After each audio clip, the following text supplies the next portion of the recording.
Voilà, bonjour à tous, je suis le pasteur Stéphane Caddy. Bienvenue dans les studios d'Enseigne-moi, une studio pour une série de messages sur cette semaine, comment expérimenter la gloire de Dieu. Et on va voir ensemble aujourd'hui un message qui pour moi est important, et c'est un message comme un message prophétique pour la francophonie, pour les églises francophones. Et ce message, c'est redeviens ou deviens un chrétien du livre des Actes des Apôtres. On va lire ensemble dans Acte 1, versets 1 à 5. Il est écrit là, Acte 1, versets 1 à 5. Théophile, j'ai parlé dans mon premier livre de tout ce que Jésus a commencé de faire et d'enseigner dès le commencement jusqu'au jour où il fut enlevé au ciel, après avoir donné ses ordres par le Saint-Esprit aux apôtres qu'il avait choisis.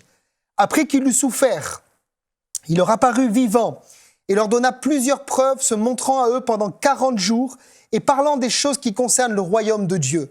Comme il se trouvait avec eux, il leur recommanda de ne pas s'éloigner de Jérusalem, mais d'attendre ce que le Père avait promis. Ce que je vous ai annoncé, leur dit-il, car Jean a baptisé d'eau, mais vous, dans peu de jours, vous serez baptisés du Saint-Esprit. Amen.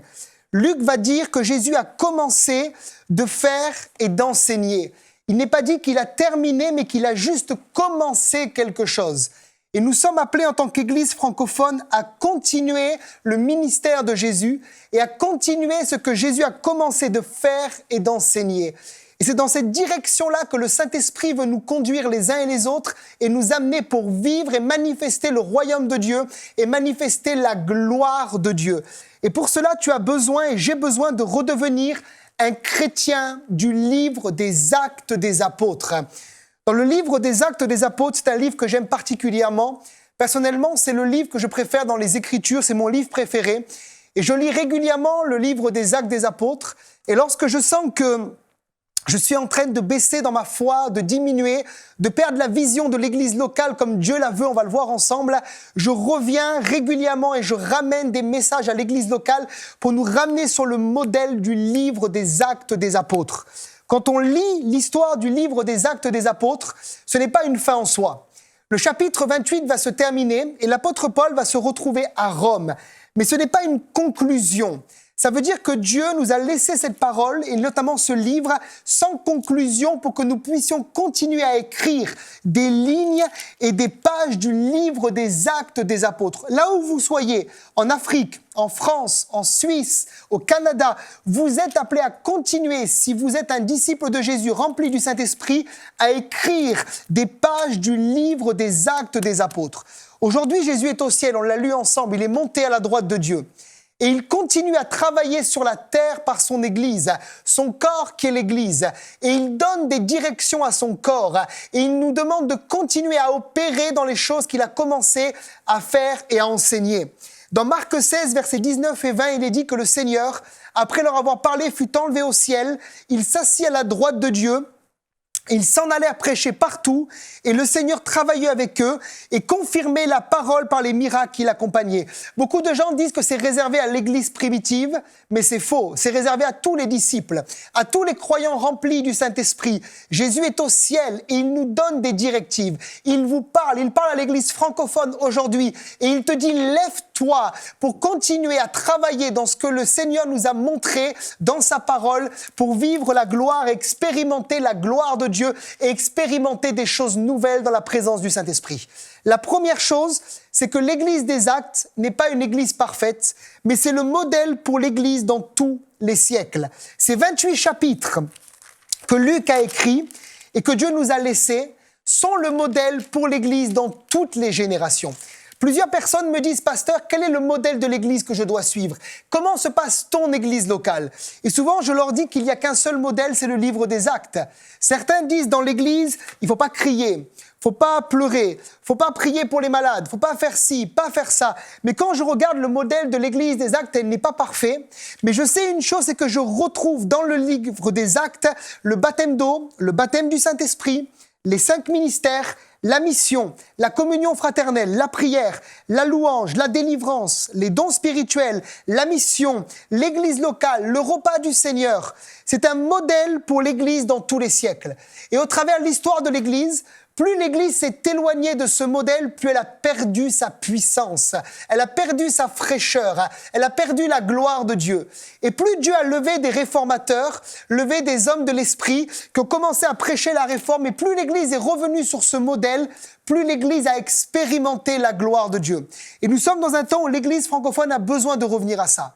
Elle a besoin de se lever dans la prière, de demander pardon à Dieu pour sa tiédeur et de revenir à un modèle biblique comme pour tout à nouveau expérimenter la puissance et la gloire de Dieu. Je crois que la gloire de Dieu est quelque chose que nous devrions vivre dans nos églises de manière régulière. Je ne crois pas qu'il devrait y avoir simplement des témoignages de guérison, de délivrance, de gens baptisés de l'Esprit ou sauvés de temps en temps, mais nous devrions, comme dans le livre des Actes, régulièrement entendre des témoignages de personnes dont la vie a été transformée à travers les réunions, à travers les rassemblements, à travers l'évangélisation. Ça, c'est le modèle de l'Église primitive et c'est le modèle que Dieu veut établir aujourd'hui encore dans son Église parce qu'il n'a pas changé. Et si vous vivez une vie chrétienne en dessous de ce modèle-là, vous ne vivez pas alors le modèle de Dieu pour l'Église. Dieu veut vous amener et vous conduire dans un temps de rafraîchissement, dans un temps de réveil où vous expérimentez des percées spirituelles et où Dieu se manifeste par la présence de Dieu, par la gloire de Dieu. C'est ce qu'on parle cette semaine de manière tangible dans les réunions. La première chose dans l'Église des Actes, c'est que l'Église des Actes était une Église qui témoignait régulièrement de la résurrection de Jésus. Ça veut dire que lorsque Jésus va leur promettre le Saint-Esprit, dans Acte 1, verset 8, il leur promet le Saint-Esprit qui vient sur eux pour devenir des témoins. Et souvent, je dis que le mot qui est utilisé là pour puissance, vous recevrez une puissance, le Saint-Esprit survenant sur vous, c'est le même mot en grec qu'a donné le mot dynamite, c'est dynamis, qu'a donné le mot dynamite. C'est une dynamite, littéralement, que Dieu nous donne en vue d'être des témoins puissants de la résurrection de Jésus. Dans Acte 1, Jésus leur promet. Dans Acte 2, les disciples reçoivent le baptême du Saint-Esprit. Et tout de suite, on voit qu'après avoir reçu le baptême de l'Esprit, Pierre va prêcher à la Pentecôte et 3000 âmes vont se convertir au Seigneur. C'est tellement navrant de voir qu'aujourd'hui, il faut 3000 messages pour une âme. Là, un message a produit 3000 conversions. Je vois également que dans Acte 3, ils sont remplis du Saint-Esprit. Ils vont se retrouver à la porte du temple et là, il y a un homme qui est impotent, qui est boiteux de naissance. Et Pierre et Jean, remplis du Saint-Esprit, vont lui dire « Je n'ai ni argent ni or à te donner, ce que j'ai, je te le donne au nom de Jésus. Lève-toi et marche. » Il va se lever, il va sauter, il va chanter, il va rentrer dans le temple et cet homme va connaître le miraculeux de l'Évangile. On continue dans le livre des Actes, toujours Acte 9. Ananias reçoit une parole de connaissance. Il va vers un homme qui s'appelle Saul de Tarse, qui va devenir après l'apôtre Paul. Je vois dans Acte 10, Pierre, qui va recevoir également une vision, une nappe, et le Saint-Esprit va le conduire à être un témoin. 3 hommes vont venir le chercher et vont le conduire dans la maison d'un homme qui s'appelle Corneille. Cet homme a reçu la visitation d'un ange. Oui, les anges existent. Et ce jour-là, la Bible dit que toute la maison de Corneille va recevoir l'Évangile. Ils vont tous être baptisés et tous être remplis du Saint-Esprit parce que le Saint-Esprit nous a été donné pour être des témoins puissants de l'Évangile. La question que je vous pose, c'est est-ce que le Saint-Esprit a changé? Non, il n'a pas changé, c'est nous qui avons changé. Nous avons besoin, comme tout à nouveau, de parler dans des nouvelles langues, d'être remplis, immergés dans le Saint-Esprit pour témoigner de la puissance de la résurrection de Jésus. Je sais que beaucoup de gens veulent expérimenter la gloire de Dieu, mais ils ne parlent pas régulièrement sur leur lieu de travail, dans leur famille, avec leur voisinage du Seigneur. Et le miraculeux de l'Évangile se manifeste lorsque nous témoignons régulièrement du Seigneur Jésus. Je connais une sœur qui, de son église à Paris, a voulu expérimenter la gloire de Dieu et elle a commencé à se lever pour être une témoin de Jésus-Christ. Et un jour, alors qu'elle rentre dans un bus, elle est saisie par le Saint-Esprit et là, elle voit une dame qui est pakistanaise, elle n'est pas du tout pakistanaise, elle, et elle commence simplement à parler dans des nouvelles langues. Et alors qu'elle parle dans des nouvelles langues, poussée par le Saint-Esprit, elle était en train de parler la langue de cette Pakistanaise. Elle lui témoignait en langue. Et cette personne-là s'est convertie à Jésus-Christ ce jour-là. Mais si elle n'avait pas témoigné, si elle n'était pas allée dans ce bus pour parler de Jésus-Christ, elle n'aurait pas vécu ce miracle. Vous avez besoin de témoigner. Trop de gens ne témoignent plus de Jésus. Parlez de sa mort, parlez de sa résurrection. Témoignez autour de vous. L'Église des Actes était une église qui ne cessait de grandir. Dans Acte 6, verset 7, il est dit que la parole de Dieu se répandait de plus en plus, le nombre des disciples augmentait beaucoup à Jérusalem et une grande foule de sacrificateurs obéissait à la foi. Acte 19, verset 20. C'est ainsi que la parole du Seigneur croissait en puissance et en force et le Seigneur, Acte 2, 47, ajoutait chaque jour à l'église ceux qui étaient sauvés. La question que je vous pose, c'est est-ce que dans votre église, régulièrement, vous voyez des gens être baptisés par immersion? Est-ce que régulièrement, il y a une croissance dans l'église? Si ce n'est pas le cas, il faut revenir à ce modèle du livre des Actes et à nouveau se lever, comme au temps des apôtres, pour parler et témoigner de la puissance de la mort et de la résurrection de Jésus. Peut-être que certains se disent, mais pasteur Stéphane, c'est très bien, je n'ai pas eu de formation d'évangélisation, comment on fait à témoigner? Qu'est-ce qu'on doit dire? Qu'est-ce qu'on doit annoncer? Encore une fois, dans le livre des Actes, on a un modèle. Dans Acte 8, verset 5, c'est le modèle de Philippe l'évangéliste. Il est dit là, je lis pour vous, Philippe, étant descendu dans la ville de Samarie, il prêcha le Christ. Il prêche pas quelque chose de compliqué, il parle de Christ. Il parle de la vie de Christ, de la mort de Christ, de la résurrection de Christ. Et le verset 6 et 7, il y a le résultat. Les foules entières étaient attentives à ce que disait Philippe lorsqu'elles apprirent et virent les miracles qu'il faisait. Et le verset 7, car plusieurs esprits impurs sortirent de plusieurs démoniaques en poussant de grands cris et beaucoup de paralytiques et de boiteux furent guéris. Amen. Ça, c'est le résultat de l'annonce de l'évangile. Tu veux voir des guérisons? Tu veux voir des miracles? Tu veux voir des paralytiques se lever? Tu veux voir des démons sortir en poussant de grands cris? Alors, comme Philippe l'évangéliste, il faut que tu annonces Christ. Arrêtez d'annoncer des doctrines contraires à celles de Christ.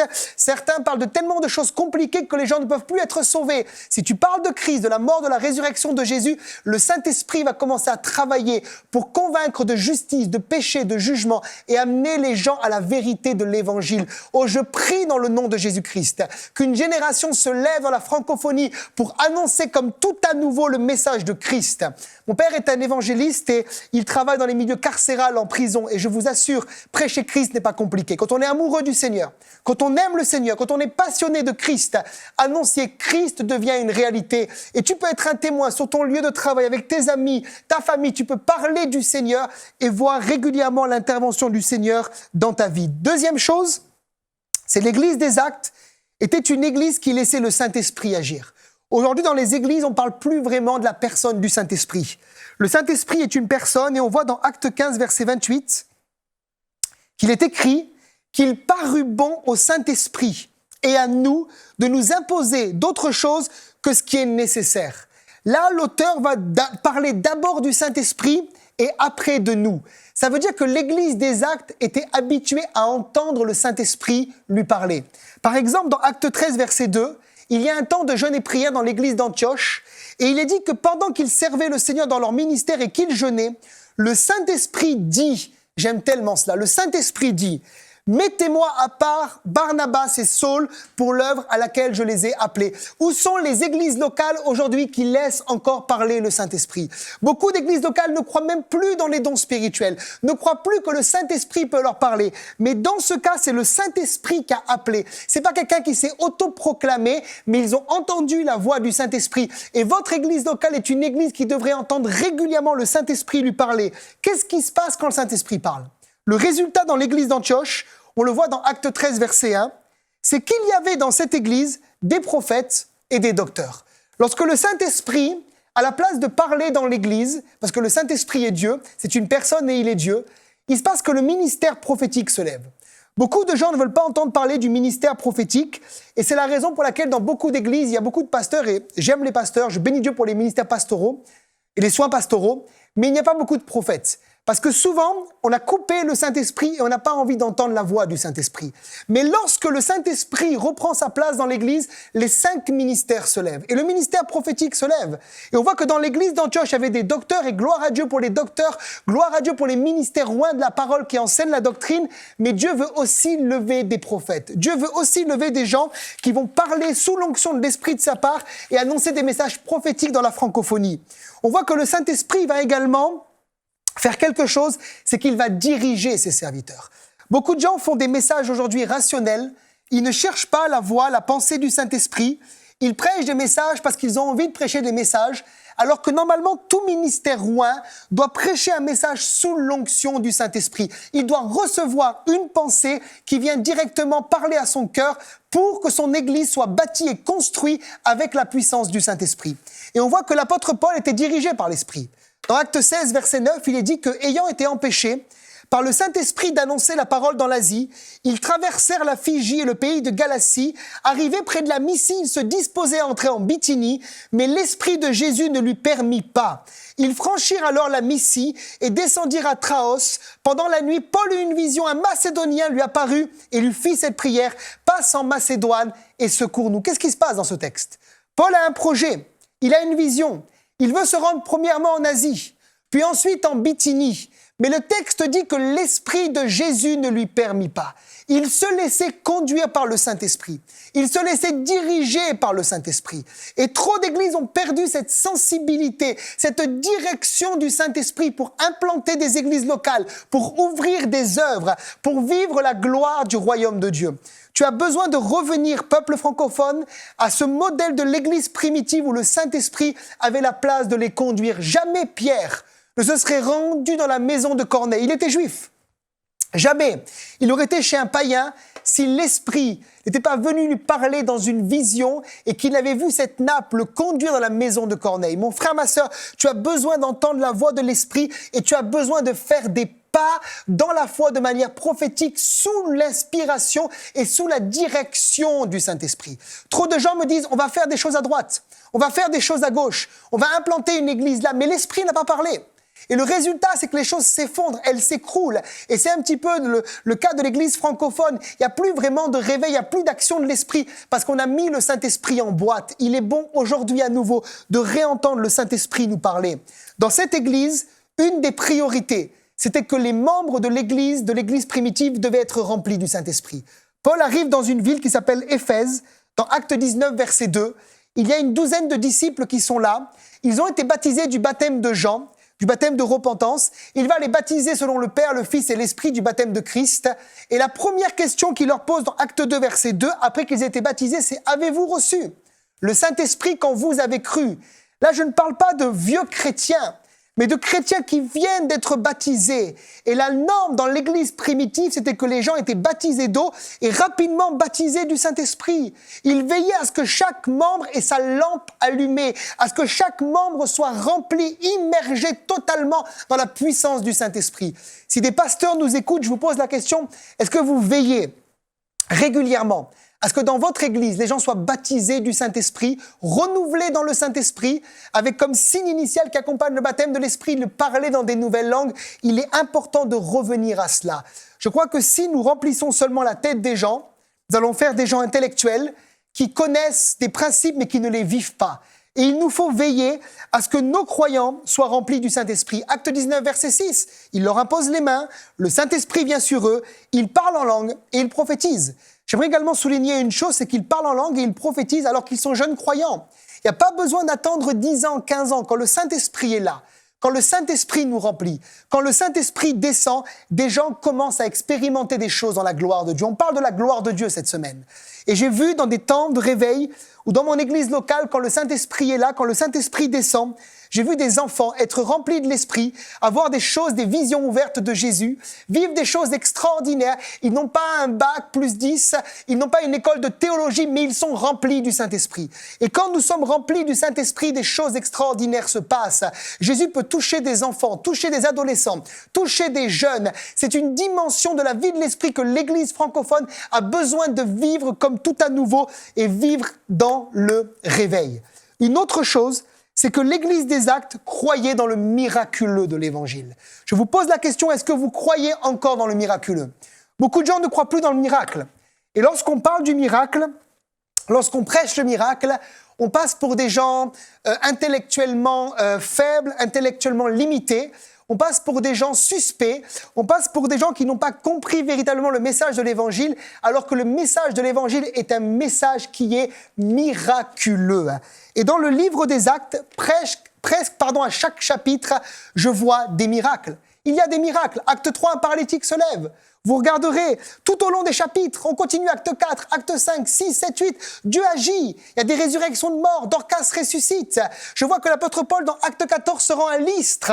Il y a un homme qui est là, qui est impotent de naissance, il n'a jamais marché. La Bible dit que Paul va voir la foi. La foi, elle plaît à Dieu. Et Paul va lui dire de se lever. Il va se lever et il va commencer à marcher. On a vu hier, acte 19, Paul se rend dans la ville d'Éphèse. Et on commence à appliquer des mouchoirs, des linges qui ont touché l'apôtre Paul. Les malades sont guéris et les esprits malins sortent. Dans acte 5, on voit également que l'apôtre Pierre, on mettait des malades sous l'ombre de Pierre. Et l'ombre de Pierre permettait aux malades d'être guéris.